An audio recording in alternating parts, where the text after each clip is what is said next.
Coming up this week on Arizona Illustrated, it's June in Tucson. Could it get any hotter? Yep. Let's escape the heat by heading up to nearly 9,000 feet, Lemmon Rock Lookout. We check in with Michelle Kirlew from AZPM's documentary, Winning by Living, One Cancer Story. And our favorite place this week, the simple charm of Art Brown's office.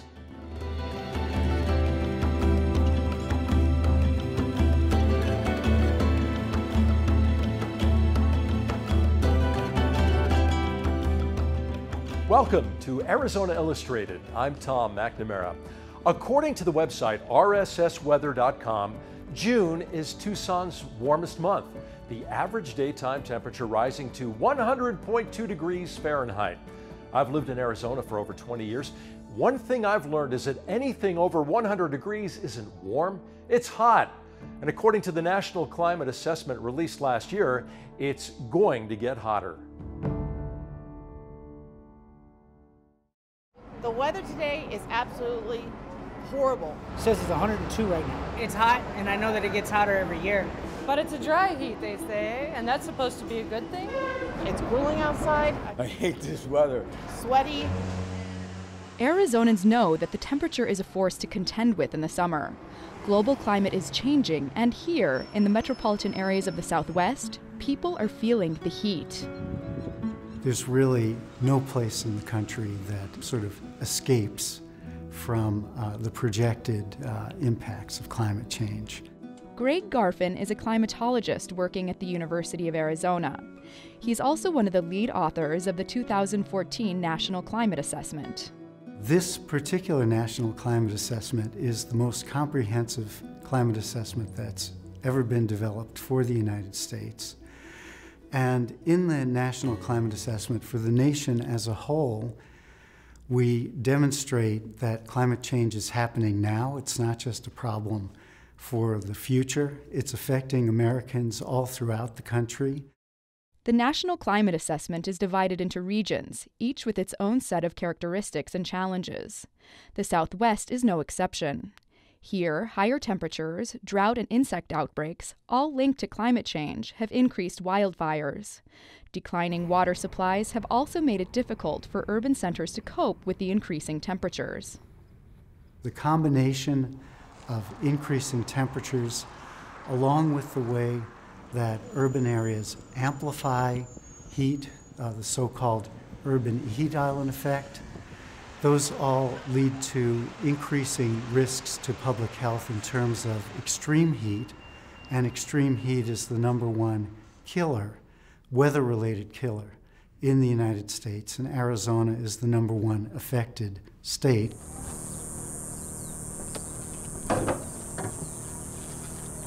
Hot temperatures mean precautions need to be taken to stay safe, especially as the summer heat sets in for extended periods of time. Nobody is more aware of this than the people who work outdoors during the summer. I've been dehydrated severely before here on the roof. This year I haven't, but there's been years that I've been severely dehydrated. Freddy Gonzalez has been working with a roofing company since 1997. It's hot, grueling work, and he's noticed temperatures getting hotter every year. One of the co-workers brought a thermometer the other day, a small little house thermometer. It jumped from 110 to 120, to 130, 140, 150, and it topped out at 150. Freddie and his crew say the body does get somewhat acclimated over time, but in this extreme environment, he's seen coworkers get sick and fall victim to heat stroke. People who can't stand the heat, they don't last long. They think they can handle it, but every person is different. These people who work outside all the time, they seem to be completely tolerant of very high temperatures for long periods of time, but if you watch them, they're very careful about drinking a lot of water. Dr. Ralph Ragosi is professor of physiology in the Department of Neuroscience at the University of Arizona. He says people that work in the summer heat of desert cities like Tucson operate at the edge of human endurance. For every calorie produced, about 75% of the energy is going off as heat. And you have to get rid of that to maintain your internal temperature constant. And the way we get rid of heat is to bring blood to the skin. And then the heat in the blood can actually move into the environment, mostly by evaporation. So in the desert, we're advantaged because the humidity's low. When the humidity's low, evaporative cooling is very effective.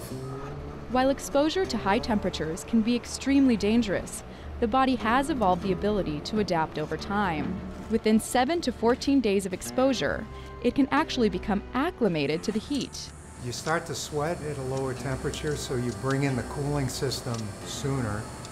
And also the amount of sweat produced by your sweat glands increases. So I guess that can be the new Tucson status symbol, is having a low sweat threshold. There is a limit. Heat stroke is common, and if left untreated, the condition can be fatal.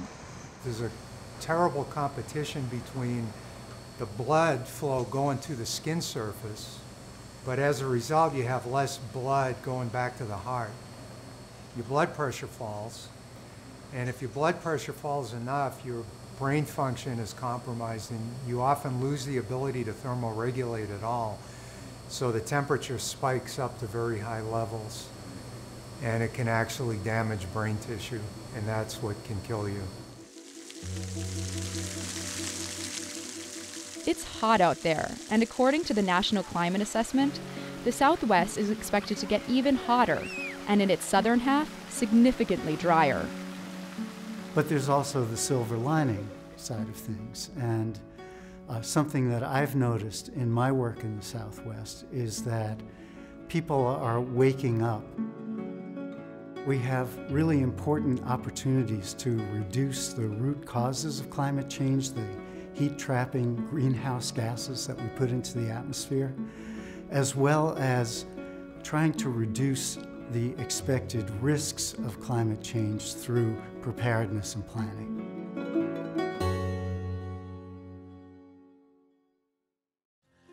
The record high temperature for Tucson is 117 degrees, recorded on June 26, 1990. It's no wonder so many Tucsonans look to escape the heat by heading up to Mount Lemmon. Our next story is about a gentleman who spent all of last summer on the top of Mount Lemmon, more specifically Lemmon Rock Fire Lookout.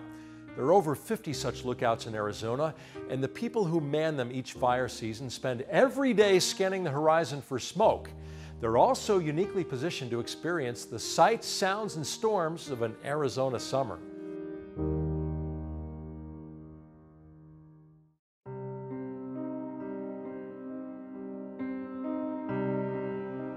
Once it starts getting dark, I like to have finished eating, have everything cleaned up, and then I read or correspondence with family, because this is isolated. I do not have television up here. I do have internet. I do have Sirius XM radio, which is, nice to be able to listen to music. But you know you're going to get up early the next morning, so you, at my age, you want to get to bed early.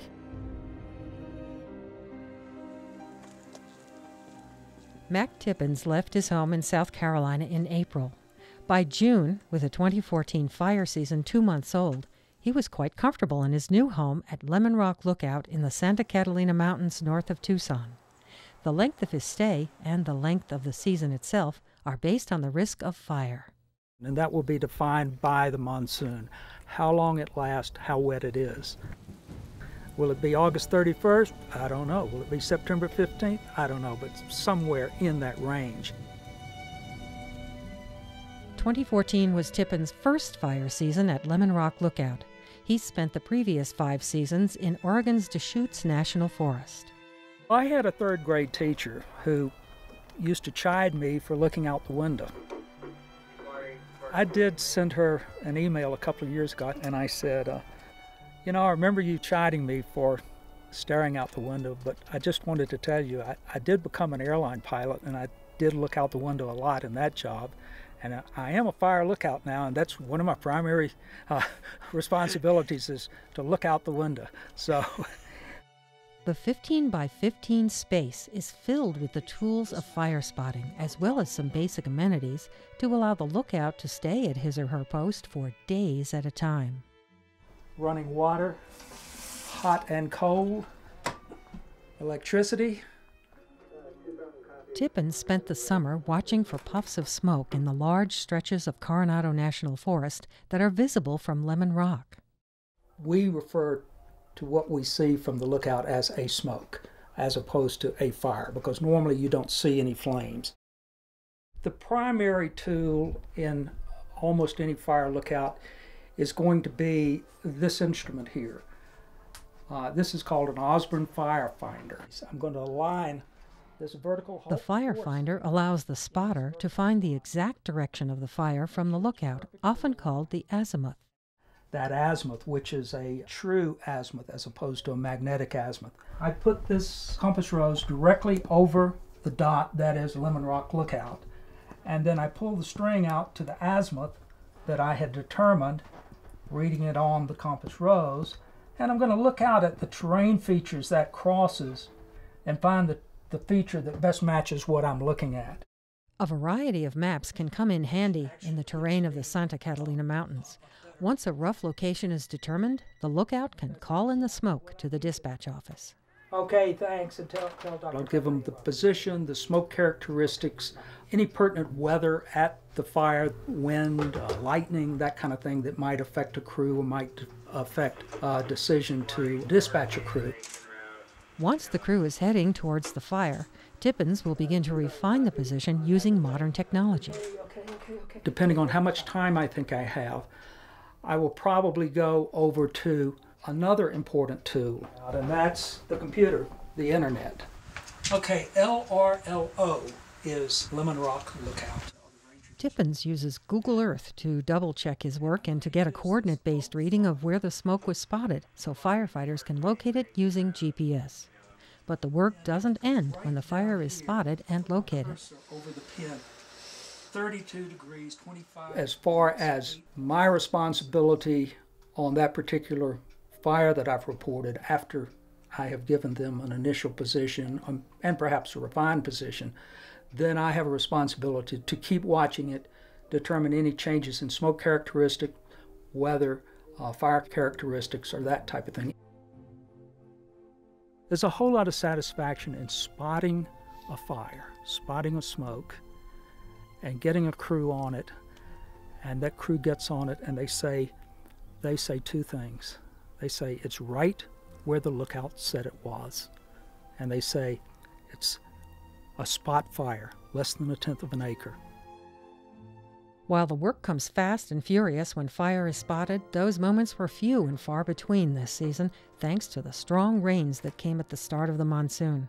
So Tippins spent those slow moments by taking pictures of the unbelievable sights on Mount Lemmon. I did get some interesting shots as far as to see what it looks like from the lookout, and occasionally you can get a shot with the camera outside. What I'm considering the best photo of the season was on Memorial Day, and there was a lot of drift smoke in the air from a fire north of us. It was striated, it was layered, and the sun was rising in that striated smoke. And then, of course, Tucson itself down there, it just is a bejeweled masterpiece from that elevation at night. These roll clouds would come in, they would hit that steep slope coming up the rock, and it would come whooshing up there, literally whooshing, and you could hear it coming through the pines, and then the temperature would drop. Those fast-moving clouds were a sign that the monsoon had arrived. In the lookout, you are in the storm. You are in the lightning, and it's popping all around. It's popping below you, above you, behind you. First strike is kind of, that's the dam bursting, because it's usually going to come fairly intensely after that. Sometimes it gets so close that you just, the pucker factor gets real high. You just find somewhere to sit and say, okay, this shall pass. A lot of times you would be enveloped in the clouds and lose all your visibility, and then the lightning's extremely interesting, because then it's just blinding, amorphous. You don't know what direction it's really in. Once you have had lightning move through and you start the whole regime of looking for smokes from lightning fires, time moves faster than at any other time in the lookout. Tippins didn't see any large fires this season in Lemmon Rock Lookout thanks to the wet start of the monsoons. Well, in a word, the season was short, which I guess is good. But I will tell you this, it could have been the other way. If we had had lightning, if the monsoon had come in dry with a lot of lightning and not a lot of precipitation, we would have been in trouble. But, you know, thank goodness it was wet. Mac Tippins traveled back to South Carolina in early August. He'll return to Lemmon Rock next spring.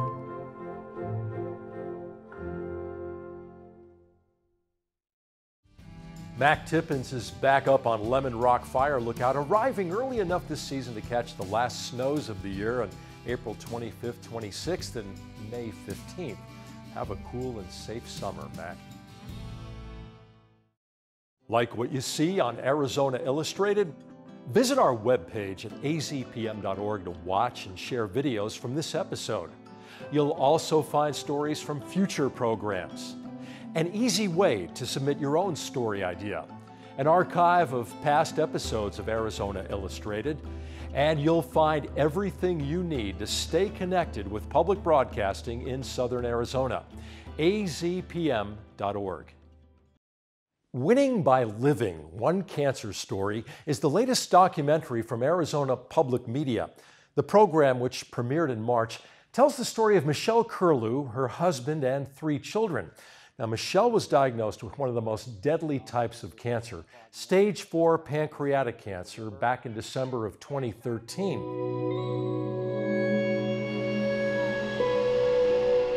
The documentary follows the Kirlew family throughout last year as they deal with difficult emotions and exhausting chemotherapy treatments, all as part of a clinical trial. Those experimental drugs did not work for her. When we last visited with Michelle, she had just completed radiation treatments and began a new regimen of chemotherapies. Tonight, we bring you an update on Michelle and the results of tests to see if the new course of treatment is working. An MRI is used to measure the size of her tumor, and blood test will count her tumor markers, which indicate the number of cancer cells in her body. Now, she gets the results at University of Arizona Cancer Center during an appointment with her oncologist, Dr. Imad El-Kouza, and nurse practitioner Steve Malangona. Hello. How are you today? Good, how are you? I'm good. I feel much better. This morning was a bit rough. I woke up throwing up. And then I used all of my meds, I think. I fell back asleep. They're doing good. And they're almost done. Today, I don't know if I'll get the results from the MRI yesterday because the MRI and the CAT scan was done yesterday. So today later today we'll find out tumor markers. I had a follow-up radiation appointment last week, and so there's not much to tell because it still will take a couple more months to see what the radiation's done. So we're anticipating the tumor might have edema, like growth, and not growth from cancer, but like swelling from the effects of radiation before it would shrink.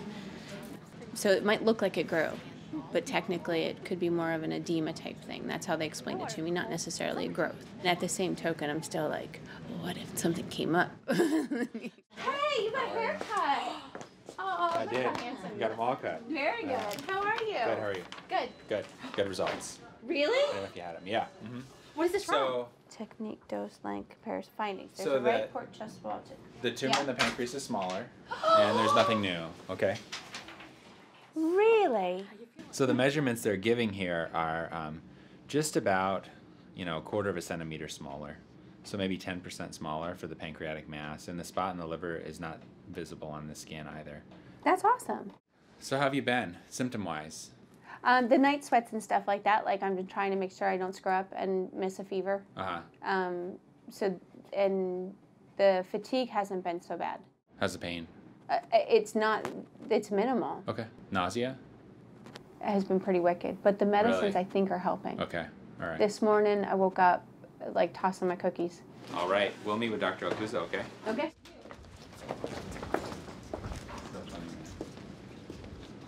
Okay, how's Michelle? All right, so Michelle's doing well. Her main issues have been nausea, which don't seem to correlate so much with when she gets chemo. We reviewed her MRI, which shows response. She has a bit of a cough and some night sweats, and there were some infiltrates actually on her CT chest, so I wonder if she has something brewing. Clearly she's responding. Her scan shows shrinkage of the cancer, so that's great news. She's on the right treatment. For nausea, the olanzapine, we cut the dose in half. Yeah, and it still helped at that lower dose. Right. The other thought is she hates steroids, but would be to try to get her to take some steroids on the day after chemo. So let's talk to her about that. Okay. And then with regards to the dosing of her chemotherapy, she's on 750 milligrams of GEM. I would keep her at that. Okay. Let's go see her. Hey, welcome home. Thanks, good to be home. How's your mom? She's better. She's better. Thanks for asking. Good to see you again. Nice to see you. So, you look great. I feel good. You look great. Yeah, I have to paint my face on now. So great news for you. Yeah. So the cancer not only shrunk, but you see the cancer blood tests. The one from today will come back tomorrow, but we're clearly on the right track. The combination of those two things, we're on the right track. The cancer marker keeps dropping, and we consider that cancer marker, the normal range is 38 or less, 37 or less. There's a chance that what's inside of it is just dead, okay? Okay. So it's excellent, really, really excellent news. I'm very excited. I'm looking forward to see what the tumor marker does. Yeah. So chemo today, talked about the doses. We'll stay the course with the same nausea regimen, and then you'll see me and Steve again in 2 weeks. Yes. Up front. Kobe, right here. Thank you. All right. See you later.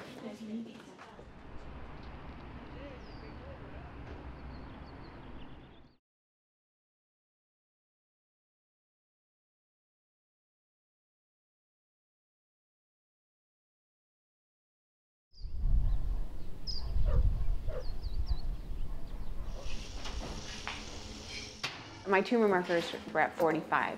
And the range is 0 to 37 for a healthy person. Because they dropped, in December they were 957. I think it's been fun. And I know it probably sounds crazy, but you're surrounded by love. No, not now. And I've had just a lovely time. I've met some wonderful people. I've had the opportunity to really grab a hold of my marriage and my relationship with my children. And to celebrate the most important things and learn what the most important things are. The flowers are prettier and the birds are more brilliant and everything. You get to, you want to soak up as much of every memory as you can. And so it's been challenging. The toxins in your body are, well, they're challenging, but I can't imagine being more happier. 2 weeks later, at the end of May, Michelle received even better news. Tests showed her tumor markers had fallen to 30, well within the normal range. A favored place need not be the most ornate, elaborate, or attention-grabbing. It could be a place you've passed by many times without even noticing. A place that's original, a place that's a snapshot of its time while reaching toward the future. Like architect Frank Macia's favorite place, Art Brown's office.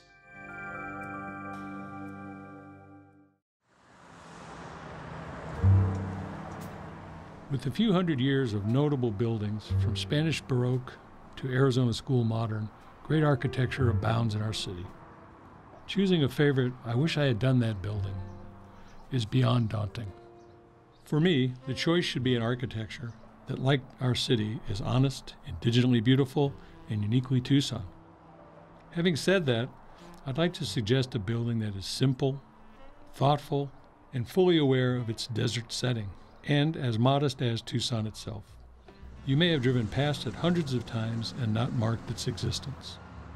The 1950s offices of Arthur T. Brown at 726 North Country Club Road is a simple study of space and planes, masonry and glass, executed so precisely that it seems there could be no other way.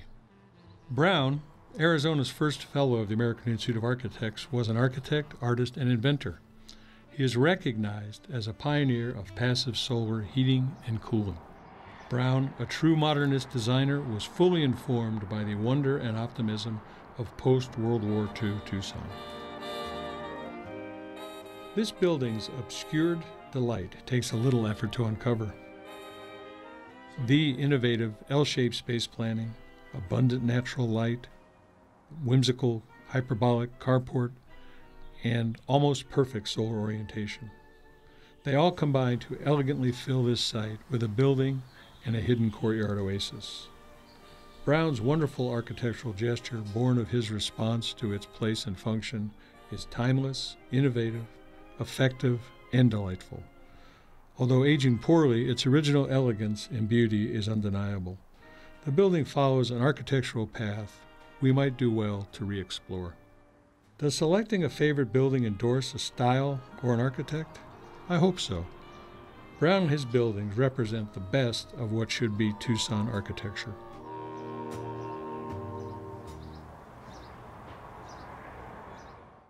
Share your favorite place on the Arizona Illustrated page at azpm.org. Thank you for joining us here on Arizona Illustrated. Next week, stories about and from fathers. Fatherhood 101, art and unconditional love, and our favorite place, El Tiradito. I'm Tom McNamara. Thanks for watching and see you next week.